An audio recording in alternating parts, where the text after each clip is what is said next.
No, no es un salón de bachilleres, no es el receso en la prepa. No. Es la política de alto nivel en este país, el Senado.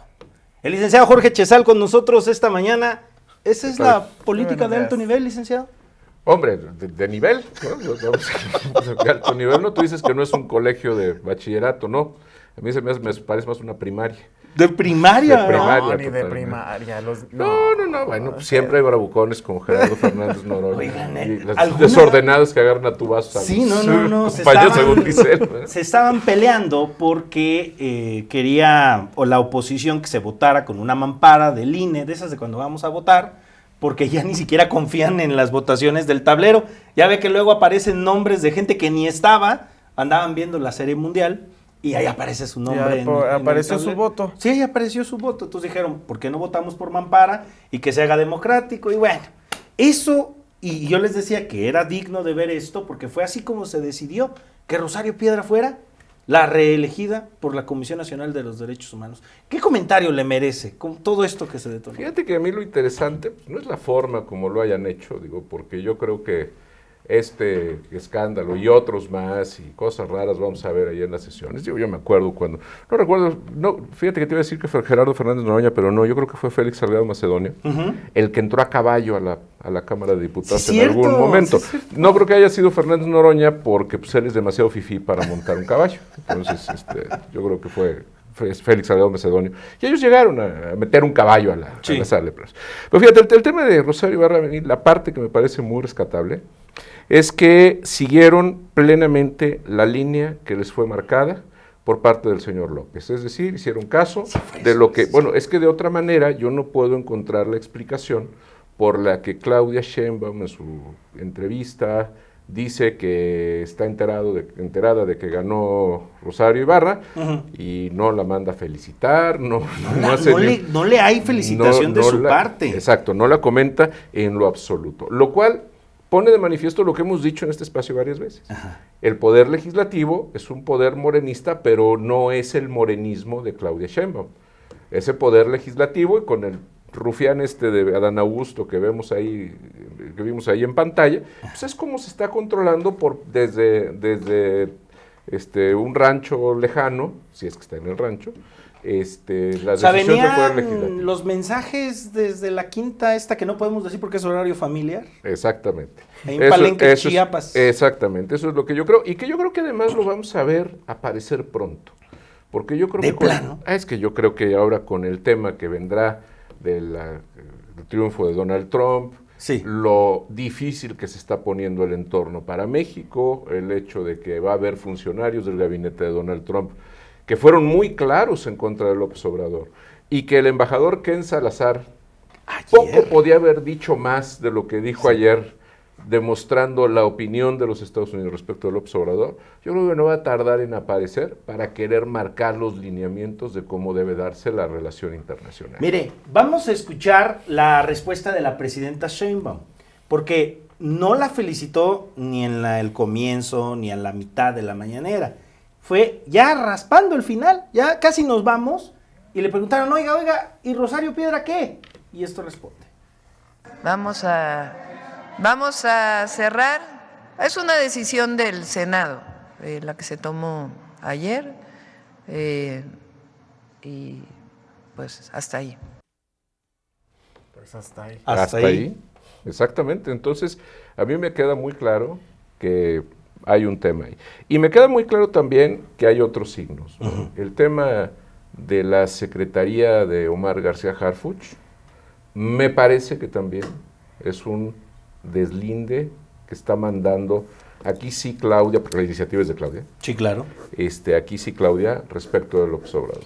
Porque recordemos que López Obrador ponderaba que por encima de todo en el tema de la seguridad pública, la Guardia Nacional y la Guardia Nacional tenía que ser una entidad militarizada, que era quien se iba a encargar oficialmente del Departamento de Abrazos del Poder Ejecutivo Federal. Y con esta reforma, Omar García Harfuch se convierte, de alguna manera, se respeta la reforma constitucional respecto de la militarización de la Guardia Nacional, pero le ponen encima a la Guardia Nacional un secretario civil que va a tener la coordinación. ¿Van a ser dos jefes? ¿no? Va a ser un jefe y abajo tendrá un subordinado que será el jefe de la Guardia Nacional, aunque sea militar. Porque esto nos coloca en el panorama del ojo público el que, a ver, esta reforma de seguridad que le quiere dar esta superpoderes a Omar García Harfuch, la oposición está de acuerdo, dicen, no, ya le dijimos que sí. Claudia Sheinbaum sí estaba muy contenta cuando le dicen, le aprobamos esta iniciativa. Entonces, ahí es un poco emparejar las cosas entre la Guardia Nacional y la Secretaría. Sí, yo siento que son mensajes muy claros. A ver, y creo que también vale la pena destacar, me refiero de nuevo a Ken Salazar, y aquí es importante que tengamos muy claro nosotros, que tenga muy claro el auditorio. En materia diplomática, cada palabra y cada silencio cuenta. Sí. Es indudable, y eso ha sido siempre. Y todas las críticas que hizo que hizo Ken Salazar fueron a López Obrador, y de ninguna manera cuestionó nada de lo que Claudia haya hecho o dicho o planteado en materia de seguridad. Entonces me parece que ese deslinde que se está teniendo que dar, bueno, lo habíamos comentado con lo del asunto de la Suprema Corte, ¿no? Que la misma Claudia dijo, vamos a esperar a ver cómo resuelve la Corte, cuando los porros del Congreso ya habían sacado la otra reforma. Entonces a mí me parece que si hay ahorita en el interior del gobierno federal, por parte del Ejecutivo, tener que ir poniendo ciertas acotaciones a lo que está queriendo hacer el expresidente, y que el Poder Legislativo pronto va a entrar en crisis. ¿Por qué? Pues porque va a tener a los fieles escuderos del señor López, como es Adán Augusto. General Fernández Noroña, él es traidor profesional, entonces yo creo que él no va a tener problema. ¿No le tiene fe? No. A ver, la única fe que le podría tener es como se le podría tener a Judas, ¿no? Bueno, pero pues el presidente del Senado, pero de plano entonces ve esto, que va a una crisis. Yo siento que sí. Pero no se contuvo nada aquí en Salazar. No, es que para que un diplomático dé ese tipo de declaraciones, sí, es porque la revisaron en el Departamento de Estado y le dijeron adelante. Bien, les voy a contar una experiencia personal. Adelante. En un evento que no tenía nada que ver con política, venía un representante diplomático de una embajada de un país europeo a San Luis Potosí a participar en un evento. En ese evento a mí me tocaba tener un diálogo con él sobre temas generales de economía, política, México, etcétera, un poco de cara al futuro. Pero no era, insisto, no era un tema político, era un tema de una organización altruista. ¿Sí? ¿Qué es lo que sucede? Que lo que íbamos a platicar tuvo que pasar por la aprobación de la embajada, para efecto de poder decir, sobre estos temas sí podemos hablar, sobre estos temas no podemos hablar. Y estábamos hablando de que hubo ese lineamiento. Entonces, en materia diplomática sí sucede. O sea, Ken Salazar no se levantó en la mañana y antes de ponerse el sombrero dijo, y por cierto, ahí les va. No, él se levantó, le dijeron, esto es lo que puedes decir, adelante, y luego lo soltó. Entonces, por supuesto que es un punto de vista de un país. Esto está siendo profundamente complicado en el ocaso del gobierno de Joe Biden. Bueno, pues es que imagínate, además, qué complicada está la situación. ¿Y a qué grado llegamos en el momento en que, por ejemplo, ahorita, a ver, y a lo mejor con esto entenderíamos algunas cosas. ¿Por qué no han pacificado Culiacán? Porque no cuentan a lo mejor con los elementos necesarios. A lo mejor la presidenta no hay quien le garantice que la Guardia Nacional en Culiacán le vaya a hacer caso. Entonces, a mí me parece que este diseño de la Secretaría de Omar García Harfuch pasa un poquito por preparar las herramientas necesarias para que venga ahora sí un verdadero combate a la delincuencia y que regresemos a lo mejor no a los balazos, pero sino a la ridiculez de los abrazos, ¿no? Recordemos que Omar García Harfuch hizo, y aquí hay que reconocérselo, es un mérito que no le podemos desconocer. Uno tiene la grandeza de sus enemigos, y a Omar García Harfuch lo quisieron matar en la Ciudad de México con armas de alto poder, lo cual pone de manifiesto qué tan grande es Omar García Harfuch, porque vemos el tamaño de sus enemigos, ¿no? Y que es bien complejo, ¿no?, esta situación, porque al final del día vemos que sí, hoy por hoy tenemos a una nueva mandataria, ¿no? Tenemos a Claudia como presidenta, pero la sombra de López Obrador, que a algún momento, me parece que lo dijo usted, iba a ser la gran sombra el gran castigo de Claudia al final del día, porque si bien está haciendo a lo mejor el trabajo que ella considera prudente para el país que tenemos y para el país que le dejaron, las cuestiones que se quedaron pendientes como estas reformas, pues van a ser un gran lastre para ella durante todo su sexenio, porque ahorita ya se están aprobando unas, ¿no? Independientemente de que ella esté de acuerdo, no, sus opiniones, y así como lo dijo, ¿no? Sus silencios, las comas que ha puesto en todo lo que ha dicho, expresan si está contenta o si está inconforme con ello. Al parecer, no ha estado nada conforme con ello, y con las que ella sí ha querido, con las que sí son de la actual presidenta, todo el Senado y la Cámara de Diputados dice, híjole, como que vamos revisando este puntito, y como dijo el señor Noroña, no venía en el acuerdo, entonces no se va a hacer así. Y fíjate que, por ejemplo, hay un detalle. Tengo entendido que ayer aprobaron la reforma de la prisión preventiva oficiosa, y me parece que sacan la defraudación fiscal de la lista de delitos de defraudación de prisión preventiva oficiosa. Y ese era uno de los delitos que más le interesaba a López Obrador que estuviera.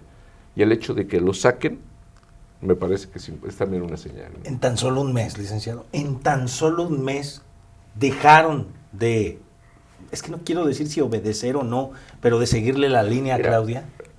No, a López, porque a López A en ver, este pero caso, licenciado, sí, Rosario Piedra es... Sí, es que es a lo que voy. Ajá. Es que a mí me parece que justamente son los síntomas de lo que está pasando. O sea, se van a encontrar las dos cámaras. Exactamente. A mí me parece que son los síntomas de la división que está existiendo.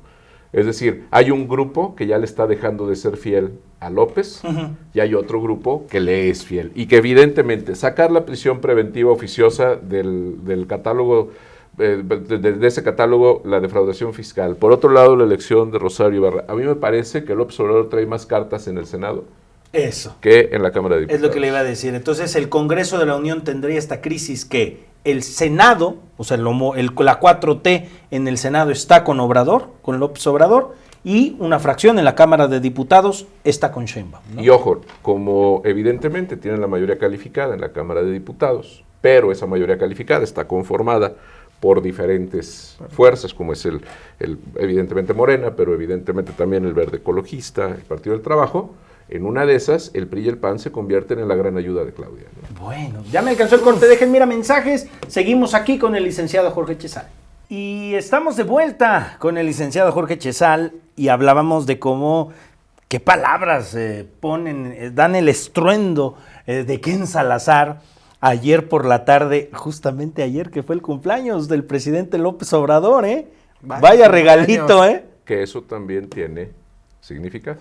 De plano. Sí, que no son coincidencias. No es coincidencia. No hay casualidades en la política. En la política no hay casualidades. Bueno, acaba de responder hace unos instantes la presidenta de México, Claudia Sheinbaum, con respecto a las tremendas, ahora sí que a las palabras detonadoras del embajador Ken Salazar. Lo acaba de decir hace unos minutos, vamos a escucharlo todos. Ese es primer tema, porque tiene que haber consecuencia, tiene que haber lógica en las declaraciones que hace uno. No puede uno declarar primero una cosa y luego declarar otra. Primer tema. Segundo tema, México es un país libre, independiente, soberano. Nos coordinamos. Con el presidente Biden, el presidente López Obrador tuvo un diálogo de alto nivel, que le llamaron el diálogo bicentenario,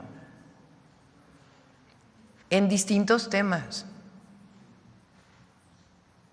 tráfico de drogas, tráfico de armas, porque es de un lado y del otro, migración, seguridad. Hay coordinación y va a seguir habiendo coordinación, porque es muy importante, porque tenemos una frontera común. Entonces tiene que haber coordinación, tiene que haber diálogo de alto nivel que nos permita coordinarnos en diferentes temas que importan a uno y a otro país. Además somos socios comerciales, pero no subordinación. Eso no. México es un país libre, independiente, soberano. Nos coordinamos, trabajamos juntos, pero no hay subordinación. Es una relación distinta, es una relación de iguales. entre dos países independientes, soberanos, que compartimos mucho, compartimos familias, porque hay familias de un lado y de otro lado de la frontera. Compartimos cultura, compartimos economía, comercio y también compartimos problemas. A ver, licenciado. Yo esperaba que dijera algo, ¿no? No íbamos a esperar. Escuchamos coordinación. Sí, pero muchísimo. A ver, Muchas cosas que compartimos. Varias cosas, sí, somos muy compartidos con los Estados Unidos, eso me queda claro, pero no entendí. Mira, creo que el hecho de que no tenga un pronunciamiento directo es importante. Porque ¿No le quiso entrar? No le quiso entrar. Puso atrás, podíamos ver una imagen que decía que en Salazar elogia la política antidrogas, pero hay que ver qué fecha tenía esa nota. Hay que, efectivamente, que en Salazar hace referencia a la detención del Mayo y del hijo del Chapo como un punto de quiebre. Pero al margen de eso, es muy importante destacar algo. Nadie ha puesto en duda la soberanía de México. Ni creo que las declaraciones de Ken Salazar tuvieran que ver con un tema de soberanía. Ken Salazar lo que dijo es que López Obrador no hizo su tarea, rechazó el apoyo de su amigo, de su igual, de su compadre que le mandaba quién sabe qué tantos millones de dólares, 22 millones para que combatieran al crimen organizado, y López Obrador dijo que no. Bueno, eso tiene que ver con soberanía. Pero también vale la pena que la presidenta recuerde que la soberanía también aplica del otro lado. Somos socios comerciales y la soberanía de los Estados Unidos le puede llevar a que nos mande al diablo como socios comerciales si no atacamos la delincuencia organizada. ¿Por qué? Pues porque ellos también tienen la soberanía de decir con quién hacen negocios. ¿Sí? Y también tienen la soberanía de decir que esas familias compartidas puedan ya no mandar remesas a México. ¿Sí? Ahí viene la tentación grande de Trump. Compartir los recursos hacia Claro, México. ¿por qué? Porque a fin de cuentas, ¿qué es lo que puede suceder?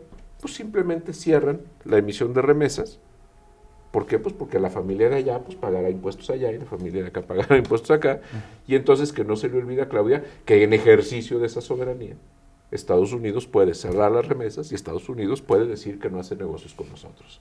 Entonces, no es que estemos subordinados, es que si queremos tener un socio, como ella lo dice, pues tenemos que portarnos a la altura del socio. Y eso, así funciona en política internacional. Y es que es evidente, a ver, la doctora Claudia es científica, ¿no? Y cuando quiere llegar al trasfondo, al meollo del asunto, llega, ¿no? Pues así se rige el estudio científico. Acá notamos mucho que le dio vueltas, ¿no? Como que no se quiso sentar en el momento de decir, respondo directamente. Por ahí destacó lo de que hay que tener congruencia, ¿no? De que los discursos no estaban congruentes, lo que estaba diciendo Ken Salazar. Pero a ver, ayer Ken Salazar dice, es López Obrador. Eso es una, pero la otra, a ver, que a la científica Claudia Sheinbaum no se le olvide que efectivamente puede haber una reacción en un momento y cambiar con el transcurso del tiempo. ¿Por qué? Porque haya otros factores, eso es un tema científico. Sí. Una reacción que hay en un momento puede cambiar en un momento después si hay un factor que interviene en ese inter, que quién sabe qué es a lo que estuviera haciendo referencia Ken Salazar. Pues yo quiero destacar algo, porque, y voy a decir algo que a lo mejor va a sorprender al auditorio. Claudia Sheinbaum sí se ríe, sí sonríe. A lo mejor esto puede resultar sorpresivo para muchos, pero Claudia sí llega a reírse públicamente, llega a sonreír. Yo no la vi sonreír en ningún momento. Nada, porque me parece que el tema, y ese es lo que creo que su lenguaje corporal era clarísimo, es un tema que le molestó mucho. Y si le molestó mucho, ¿por qué no ser directa? Sí. Es decir, ¿qué necesidad hay de mantenerse sobre esa línea, no? Claro, ella podía haber salido a decir, ese señor le aprieta el sombrero y por lo tanto las neuronas ya no le están funcionando, como lo ha hecho. Como le hacía López que se subía al ring. Se subía al ring. Claudia no se sube al ring con el embajador. Trata de ser políticamente muy correcta. Se ve que posiblemente el diablo la estaba esperando para llevársela porque estaba muy molesta. Sí. Porque te digo, sorprendentemente sí sabe sonreír y se le ha visto sonreír en otras ocasiones. Y me queda claro que es un tema que a ella le preocupó. ¿Por qué está detonándose esta coyuntura, licenciado? Lo decíamos, usted nos menciona, no hay casualidades, mientras que en el Congreso de la Unión pareciera que aparece una crisis, y lo hablábamos con Edson en los titulares, en la desaparición de los organismos autónomos, dice el señor Monreal, bajándose del helicóptero, que la pasan hasta la otra semana. Y yo le decía a Edson, ¿es alargarles la muerte? Decirles, vas a morir hasta la próxima semana a los organismos autónomos, ¿O ya lo están pensando, licenciado? Pues mira, si consideramos nosotros la velocidad con la que aprobaron la reforma judicial, es decir, que en 3 días tenían resuelto el asunto. Si no les gustan los organismos autónomos, independientes, pese a las voces empresariales de todos los sectores que les han dicho, oiga, pues ya los hubieran desaparecido. Me parece que alargarlo es porque algo está sucediendo. ¿No hay consenso ahí? Me parece que no hay consenso, o me parece que hay que están teniendo que evaluar consecuencias. Porque además muchos de los órganos tienen que ver con tratados internacionales. Sí. ¿Sí? Y aquí, ojo con esto. México está a punto de patear la Convención Americana de Derechos Humanos con el tema de la prisión preventiva oficiosa. Porque recordemos que si bien es cierto México es un país soberano, como dice la presidenta, en ejercicio de su soberanía, comprometió la soberanía al firmar la Convención Americana de Derechos Humanos y someterse a la jurisdicción de la Corte Interamericana de Derechos Humanos. Y la Corte dictó una sentencia en contra de México por el tema de la prisión preventiva oficiosa. Y el Congreso de la Unión está ampliando el catálogo de la prisión preventiva oficiosa. Eso no nada más es ejercicio de soberanía. Estamos ejerciendo una soberanía que ya no tenemos, que le cedimos a la Convención Americana sobre Derechos Humanos y nos estamos declarando rebeldes de una sentencia de la Corte Interamericana de Derechos Humanos. Y eso puede tener consecuencias graves a nivel internacional, como puede ser el hecho de países que nos digan no hacemos negocio con países desobedientes. Sí, porque no les garantizan nada garantizan. En lo internacional. Ya de hecho también la reforma judicial ya llegó a la Cortes A la Comisión internacionales. Sí, está en la Comisión Interamericana. Y el ministro Javier Lainez Potisek, que fue de testigo, no sé, público, a esto de que llegó la reforma judicial a Cortes exteriores, decía que cuando le preguntaron al comisionado del gobierno mexicano de que justificara si había un diagnóstico o un estudio para realizar la reforma judicial, dijo, no, pues sí hay publicaciones, pero pues honestamente no hay ningún diagnóstico. O sea que eso puede poner en riesgo a la misma reforma judicial. Sí, por supuesto, podemos tener en el futuro una sentencia condenatoria de la Corte Interamericana por la reforma judicial, pero la prisión preventiva oficiosa, la sentencia le dice a México que debe reformar su constitución para desaparecer la prisión preventiva oficiosa. Y lo que estamos haciendo es que la estamos ampliando. O sea, ya vamos a problemas Vamos directos. a un problema de carácter internacional, ya con eso, y evidentemente... ¿Claudia está midiendo estos raspones? Pues lo que pasa es que estos raspones se los dejaron del gobierno anterior. Ella apenas, la reforma judicial la aprobaron antes de que ella tomara posesión. Pero se está dando cuenta y le está diciendo, a ver, yo siento que lleven por el eso, carro por otro lado. Yo siento que por eso hay una pausa en los organismos autónomos. Yo siento que por eso el sacar la defraudación fiscal del tema de la prisión preventiva oficiosa. Yo siento que por eso algunos de los matices que estamos viendo, insisto, parte o síntoma de lo que está sucediendo al interior, en donde tenemos por un lado a la gente morenista y aliada de Claudia Sheinbaum, y por el otro los porros de barrio. Bueno, pues qué tema, licenciado. Vamos a estar pendiente de lo que pase la próxima semana. Por eso yo le decía a mi compañero, digo, ¿qué semanita? La que viene va a estar peor. ¿Qué semanitas hemos tenido, No, pues, desde que empezó noviembre. Reformas, no, cállate, desde septiembre. Reformas por semana, sí. licenciado. Y mañana es un día importante, por el tema de la presentación del presupuesto. Híjole, La presentación del presupuesto 15 de de egresos noviembre. te marca lo que es la línea de la política pública. Y el secretario de Hacienda con el agua hasta el cuello. Pues yo creo que esa presentación del presupuesto yo creo que va a ser fundamental para darnos cuenta hacia dónde quiere ir el gobierno de Claudia Sheinbaum. Bueno, pues con esto nos quedamos. Licenciado, muchísimas gracias. Muchas gracias. Que esté muy bien y nos vemos la próxima.